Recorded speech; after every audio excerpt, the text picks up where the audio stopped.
Hi, Misha here. And we had Chris Bartacci's favorite rifle come in, another one, an M14.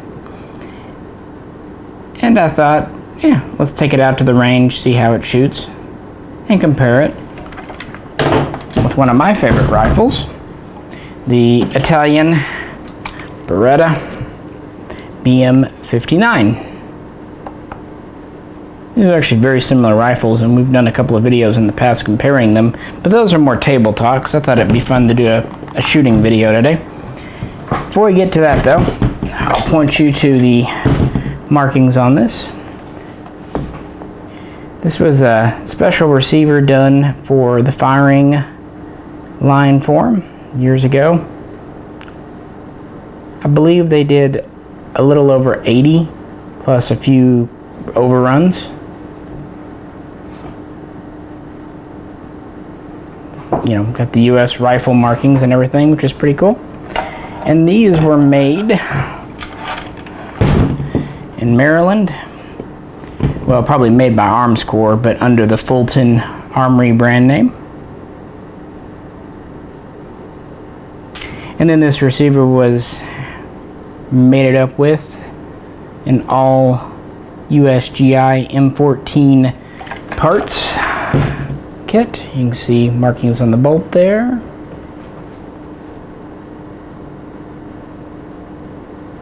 Also, we have a Winchester barrel, if you can see in there. Pretty cool. 22-inch chrome lined.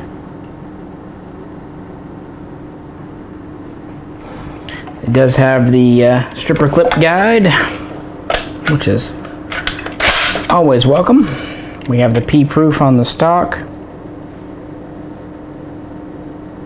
and the DOD stamp on the other side. Now I will confess, when this came to me, it was in still a GI type stock, but it was kind of a slicked up and unproofed one. This actually came from Fred's many years ago. The man would take about 6 months to ship you stuff, but he had the most cherry M14 and sometimes M1 Grand stuff in the country. He had just a giant warehouse of stocks, mostly stocks, but also magazines, slings, mags. I believe this, let's see, this mag pouch came from him. M14, this is a 2-cell.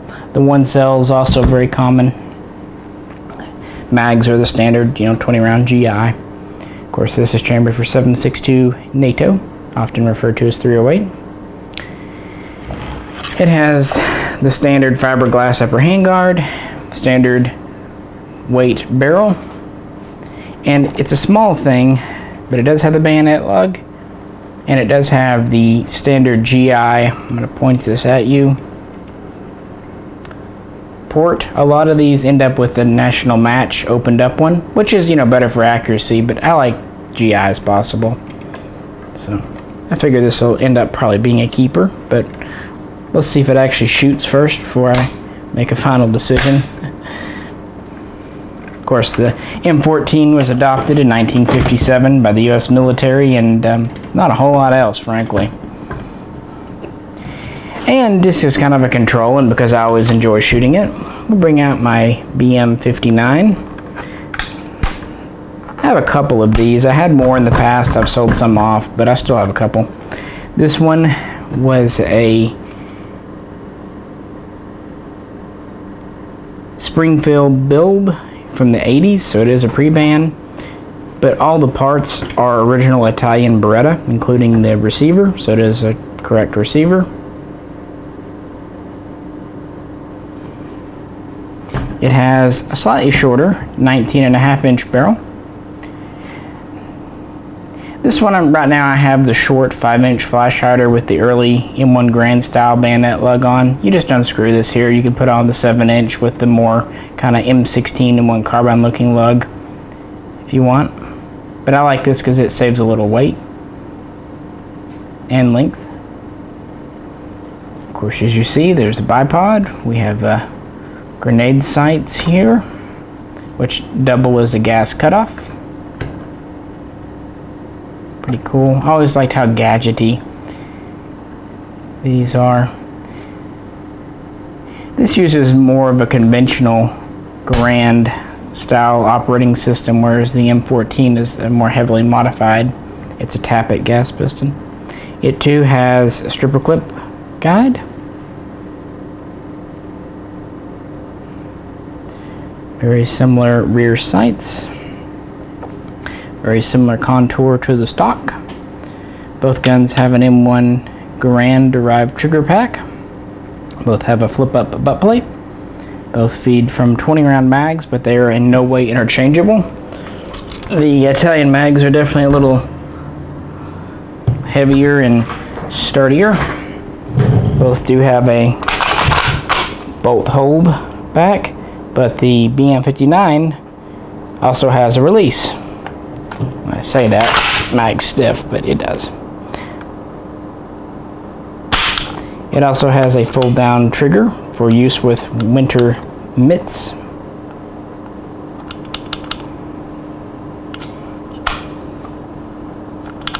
Like I said, a pretty gadgety gun. But yeah, since these are both based on John Garand's system and both fire 7.62 Nato and were both adopted in the late 50s, they're always good to compare to each other. So anytime I get a new, at least new to me, M14 in the shop, I like to take it out and shoot it against one of the BM59s. So, enough with the rambling. Let's see how they handled the range. M14.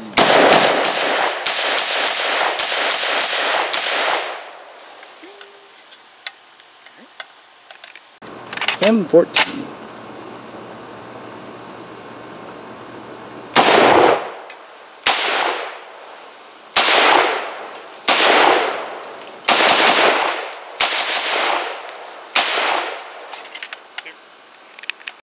Go ahead. M14 and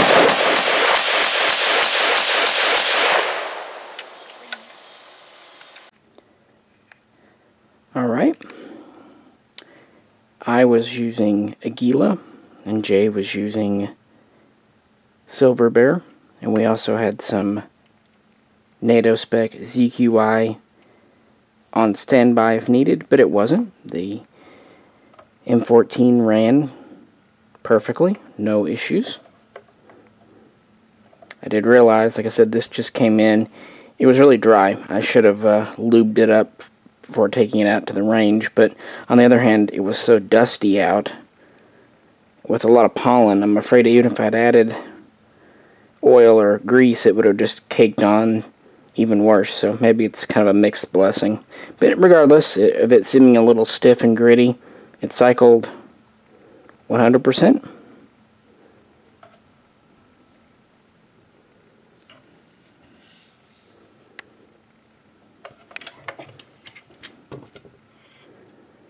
So now, how about the BM59? BM59. You're right, after that 12 gauge, nothing. Has a lot more muzzle blast than anything we've shot today. That was the first mag fired, and it went without a hitch, which was what we expected because we have fired this gun before. I've had it for a long time, and it's never given us trouble in the past, which is why what happened next was quite surprising. Take a look. BM59. It did not like fancy trigger. Well, it's not winter. You're supposed to only shoot it in winter. Know. Go ahead. BM59. No, it does not like that mag. Yeah. Yep, good thing I brought two. So the first time, the first air failure was with, it didn't strip out of the mag. The next one, it kind of shot out of the top of the mag. So yeah, I'm going to go mag. This mag kind of went in a little weird too compared to the other one. So yeah, we were having, you would, you know, bang and then a click. It wasn't cycling. And the mag was kind of fitting a little weird. And as Jay pointed out, a round kind of shot out the top. The thing is just going wrong. And that was really kind of odd because this is a pre-ban Springfield on a Beretta receiver. And again, we fired it, not recently, but we have fired it. There's no reason it should have been doing that. Except there was. There were two issues. First was, in fact, as I pointed out, the magazine. What had happened, the floor plate on these is just held in by tension. There's this dimple. Well, for some reason on the mag it got bent down a bit, maybe in transit or something. But anyway, the floor plate was bent down in the front a wee bit, and so it was sliding forward, and what that was doing, it was providing uneven tension. Like the front part would have pressure more than the back, so the bullets were tipping up at more of an angle. Well, that's an easy fix. I just took the base plate off and bent it down, and so that fixed the mag, which is good because these mags are not inexpensive. And to be fair, I knew out of the 6 or 7 BM59 mags I have, one of them was a little wonky like that, and it was just my luck I'd happened to have grabbed that mag. So that was the easy fix, but that doesn't explain the short stroking. That was my fault. The first mag worked okay, but the vibrations and recoil loosened the nut up here. Like an M1 Grand, you have a screw for disassembly. Well, I had removed the 7-inch flash hider and put this 5-inch on about a year ago when a friend sent it to me.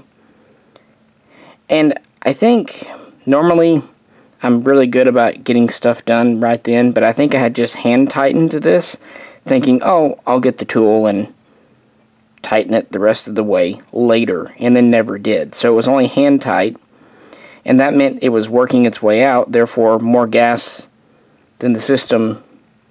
Well, it wasn't getting enough gas because too much was escaping from the front. Luckily, I have an original Italian tool, which is just kind of a weird hex head in the buttstock, so it's good to see. It's a good thing I always keep my stuff in the stock. So I just, dog that down all the way. And then it was working just fine for the rest of the day. Take a look. BM59.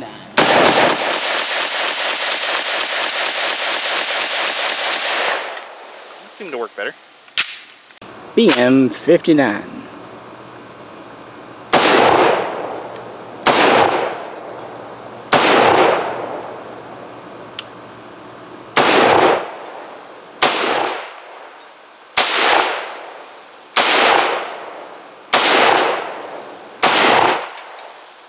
Fancy trigger worked, by the way.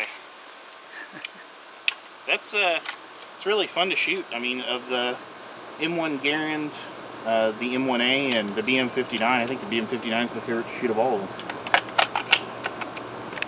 That's a lot better. We put a few extra mags through this just to make sure that was the problem, and it was fixed, and it was. And you've already heard Jay's succinct opinion. He definitely prefers shooting this BM59 not only over the M14 M1A type, but even M1 Grand.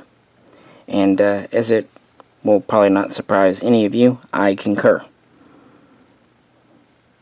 I just have always been a big fan of the BM59.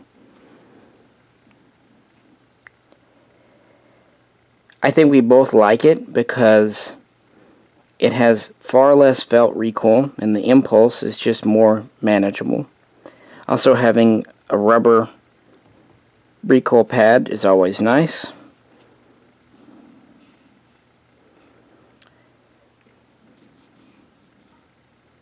Frankly, it just kind of looks neater as well. And it has not only a last round bolt hold open, but a bolt release catch.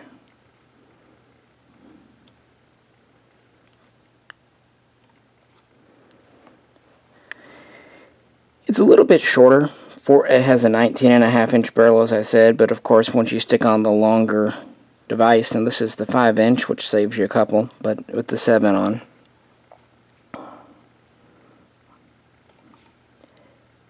But that's not to say the M14 isn't without any virtue. No. For one thing, it was reliable, even unlubricated, and right out of the box, so we have to give it credit there. To be fair, it also has a a screw-in plug up here, so if this were loose, it would probably have exactly the same performance. But it did not. It has a longer barrel at 22 inches. Of course, we also have a long flash hider on it, too. It's not 7 inches, but it's long enough. I'm going to say that's about a little bit shorter than the 5, so about a 3.5 inch. But it's a longer gun. On the other hand, it's a lighter gun, because we have a shorter gas system and a little bit more of a skeletonized stock. A lot of these are so similar, like the sights, the trigger, the safety. Mag releases are a little different style, but same basic principle. It is worth pointing out the M14 uses more of a rock and lock mag, whereas the BM59 was more of a straight-in mag. It's kind of HKG3, where there's a little bit of a tilt, but not much. The M14 mags are lighter weight. The BM59s are a little more durable, a little better built, frankly. But on the other hand, we both found the M14 mags were a little easier to load by hand versus the BM59s. The BM59s weren't bad or anything, they're just a little stiffer, which probably helps with the reliability for having a better spring. Both of these can be topped off with standard Nato stripper clips.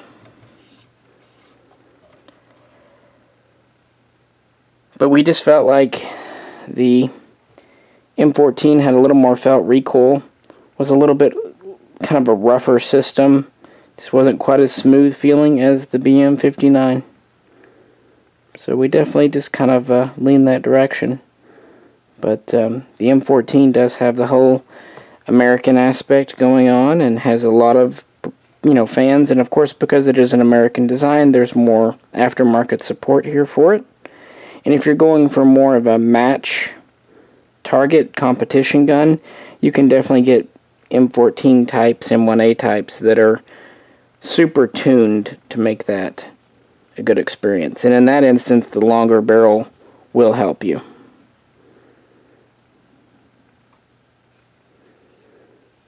But yeah, we've kind of compared the history and mechanics of these guns in the past, so we thought it would be fun just to kind of compare them more at the range, what they were like to shoot, and we brought you along with us.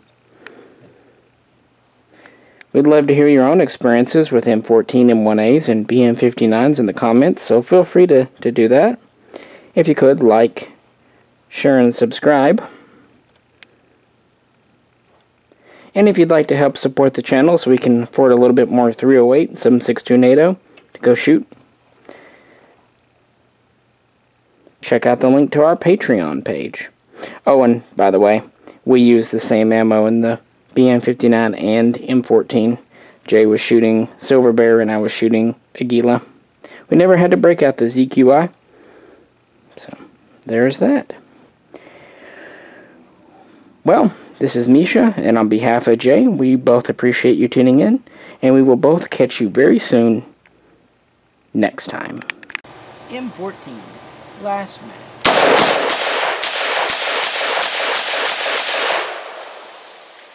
BM59, last mag of the day.